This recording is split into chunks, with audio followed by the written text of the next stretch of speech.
حضور نے فرمایا کہ کوئی شخص جب گناہ کر رہا ہوتا تو اس کے دل میں ایمان نہیں ہوتا. مسلمان تو وہ ہوتا ہے لیکن ایمان دل میں نہیں ہوتا.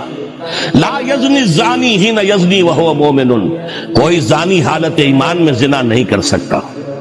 ولا یسرق السارق حین یسرق وہو مومن، کوئی چور حالت ایمان میں چوری نہیں کر سکتا.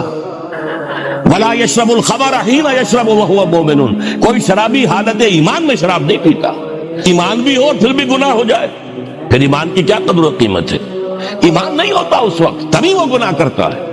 ایک شخص طے کر لے کہ نہیں مروں گا مگر فرما برداری کی حالت میں، چونکہ موت کا کچھ پتہ نہیں کب آ جائے، لہذا اس آیت پر عمل صرف اس وقت ممکن ہے جب کوئی لمحہ بھی معصیت میں نہ بسر ہو.